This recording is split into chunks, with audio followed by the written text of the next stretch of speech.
All right, hello. Hi, everyone. I'm gonna begin the program now. Welcome to Central Park. My name is Ian and I work for the Central Park Conservancy. If you don't know about us, we are the nonprofit that manages Central Park. We know that getting to Central Park is difficult for many people right now, unfortunately. So we here at the Central Park Conservancy want to bring the park to you through this series of weekly walks. You can join us every Wednesday at 12:30 p.m. for a lunchtime stroll through the park. We'll be together for about 15 minutes, and all of the photos you'll see were taken by myself this past week, and I've added a few historical images that will, I think, add some interesting points to our walk. Today we'll be heading towards Pilgrim Hill, which is a beautiful place to visit in all seasons. Today we'll get some great autumn views. And before we enter the park, I'd like to go over some housekeeping as usual.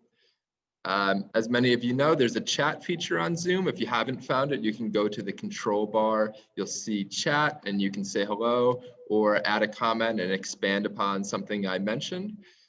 You can also ask a question using the Q&A feature to my colleagues, Jose and Juan. And you will also see some polls pop up on your screen. I'm going to begin now with an attendance poll. I ask this every week, but this really helps us out to get an idea of who's coming on our weekly walk. So thank you for answering that. If you don't want it on your screen, you can always exit out and I will reveal the results shortly. But let's go to the park. Let's jump right in. Here is the map. On the left, you'll see all of Central Park, north to south, the big long rectangle. And on the right, you see the area that we're visiting today in a bit more detail. And the blue rectangle that just popped up outlines where we are, in case you want an idea. We'll begin on 5th Avenue. We are this stick figure on the right here. We're beginning on 5th Avenue and East 70th Street. We'll walk down just a block to an entrance between East 70th and East 69th Street. And we'll take a casual stroll through up to Pilgrim Hill. It's a very beautiful day when I took this walk, so we'll enjoy the fall weather and take our time smelling the roses. And here we are on 5th Avenue. Usually I begin in the park. Today, we're beginning on the perimeter of the park because I couldn't ignore this really unique visual experience that you get in this particular entrance. And that is what we're looking at is the memorial to Richard Morris Hunt, who was one of the most prominent architects in 19th century America.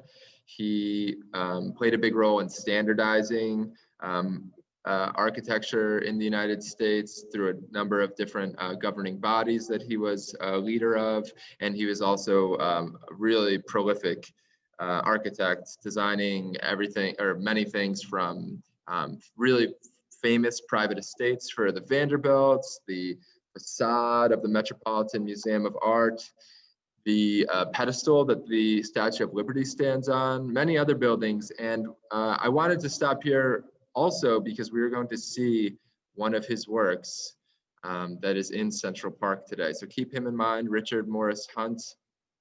On the left, if you're curious, this figure represents painting and art, and the figure on the right represents architecture. And we'll take a closer look at him.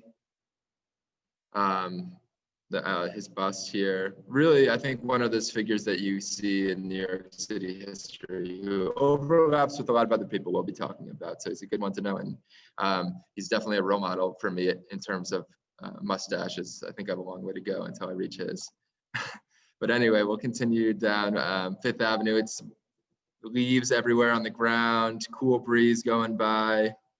Can't ask for much better weather for going through the park, and you can see so many people are enjoying it alongside of us. We're going through this small entrance here, and when we walk in, it was real crowded. We're seeing a band playing here, some easygoing jazz. Gives us a nice soundtrack as we're walking through. And we could sit down here and just enjoy the music. We can linger for a bit, but we'll keep going because there's a lot to explore in our 15 minutes. And every week I've been highlighting these banners that are around the park. In the last year with the health crisis, we wanted to highlight how important Central Park is, and I believe it is, as a place to go when there's nowhere else to go. And I found this banner that includes a quote from my colleague, Marie, who is the historian for Central Park Conservancy. And I thought she put it really well when she said, "The respite Central Park gives during this difficult time is its essential and timeless purpose." And I love that because I think when you study the history of the park, you can draw parallels to people 100 years ago who used the park for the same reason, and it gives this park, I don't know, just a feeling of everlasting importance. And I should end the poll, as I neglected to do that, to see, you'll see it shared on your screen. And once again, we have so many people who have attended nearly all of our walks. Thank you so much for your support, and to everyone who is just joining us this week, welcome. As we keep going through the park, you'll see we've entered here. We'll head west. And the theme for this week, it's a bit eclectic, but I find that I guess the lesson I drew from this walk was that you can enter the park for 10 minutes and see beautiful landscapes, different great works of art, or just kind of people watch and see fellow New Yorkers enjoying the area. Or look at flowers too. And like I said, we should always stop and smell the roses if we have times. Or in this case, this grape leaf anemone, this beautiful fall blossom here. And in the shade, the leaves look green, but when we see the sun hit these London plains here, you'll get this yellowish green color. And some trees, like this oak tree on the right, really beginning to change here. And this is the time of year where some of the trees have lost their leaves, so we'll see a lot of leaf litter around, like this iconically shaped elm leaf here. The blade is sort of lance shaped, ending in a point, and it has these toothed margins that make it really easy to pick out. I love the American elm trees leaves because they usually have this nice yellow color.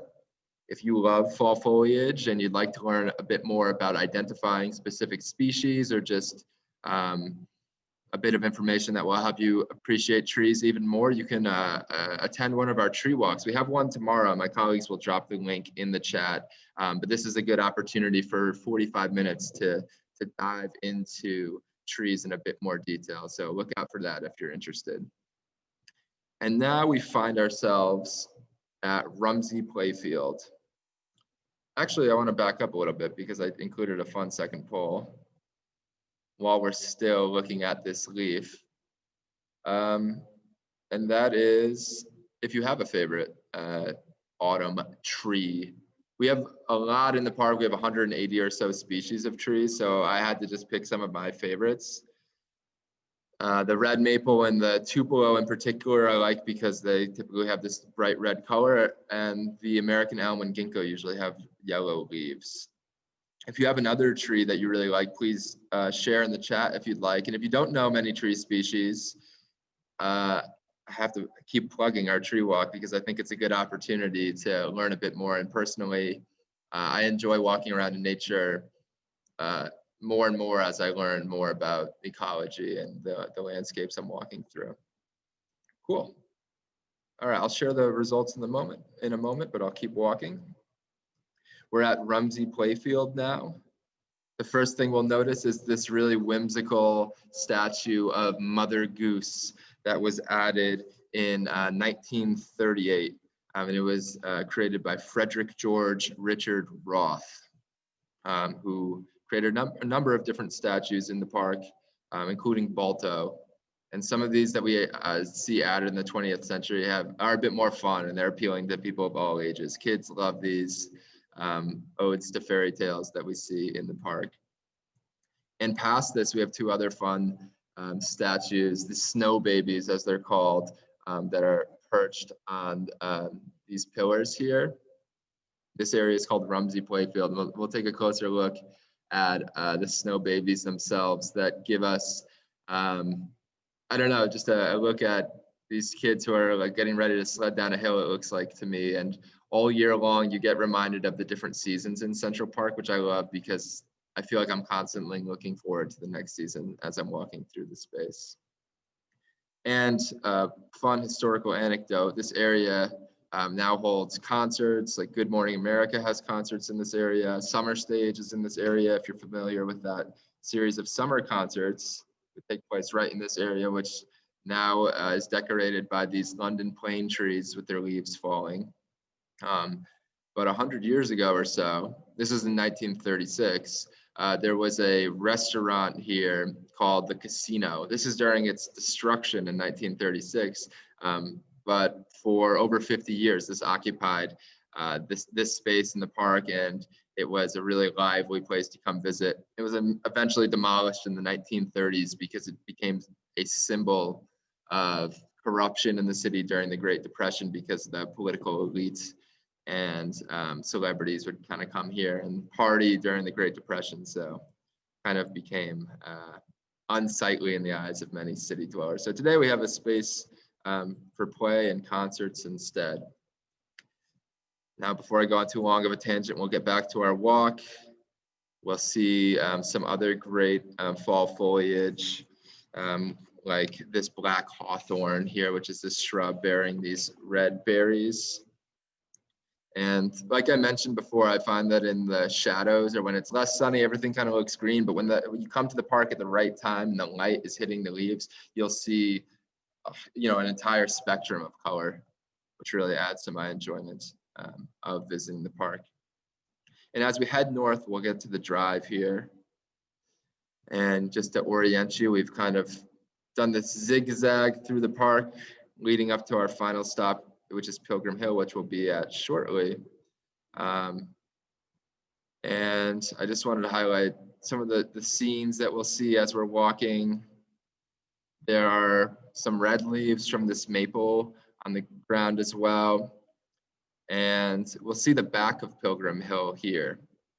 We'll get to the Pilgrim Statue momentarily, which you can see in the background.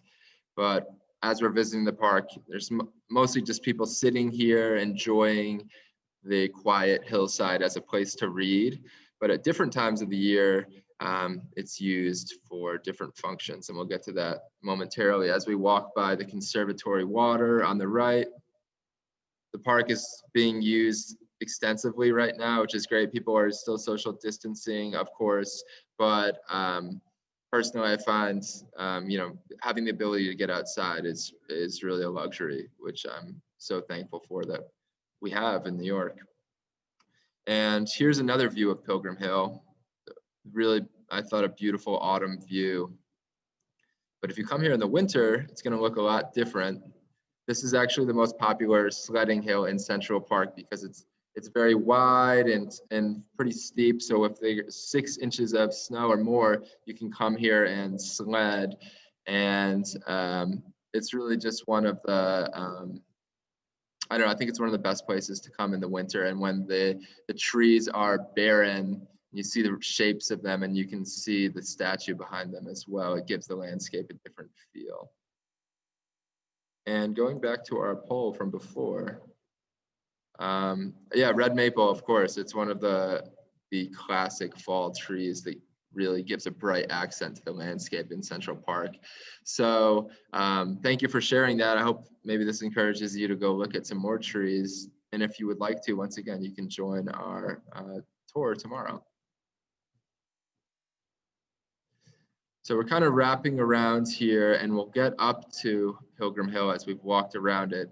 And we get to see this really cool statue that was added to the park in 1885. So there's a lot to talk about with this statue.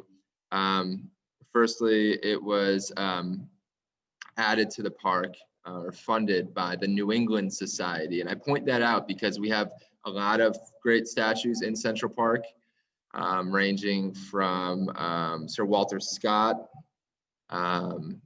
thinking of Beethoven as well. And what these statues have in common are that in the 19th century, various interest groups wanted to kind of promote their presence in New York City. And one of the best ways to do that was to display a work of art that represented their culture.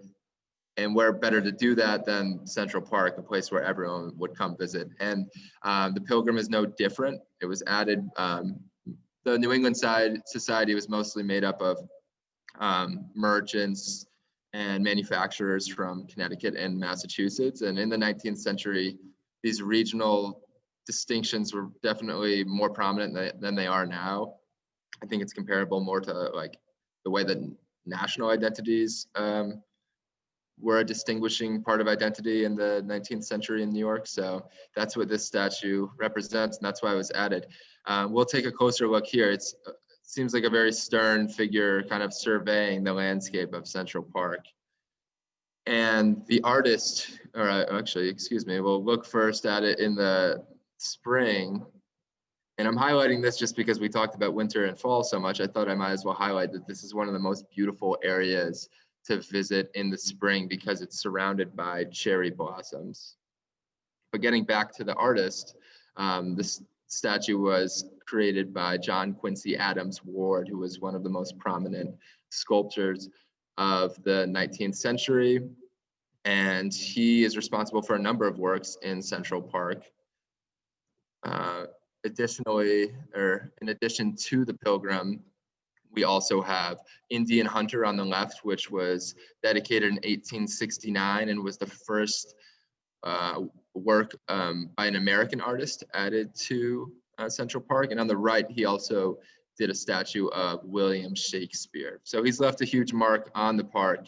And I think people have different conceptions of what Central Park should look like. Someone like Frederick Law Olmsted, who designed the park, wanted it to be purely landscaped.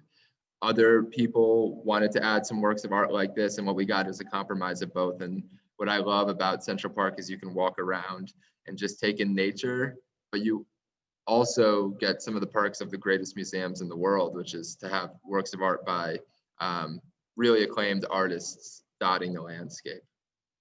And if you do want to learn more about sculptures and the work that we do to maintain them, you can actually attend a program next week. Next Wednesday, my colleague, Matt Riley, who is the manager of conservation, is going to do a 45-minute long presentation on the work his team does to keep these statues in mint condition. And you can see the Pilgrim is in the image on the right, and on the left is an image of the 7th Regiment Memorial, also by John Quincy Adams Ward.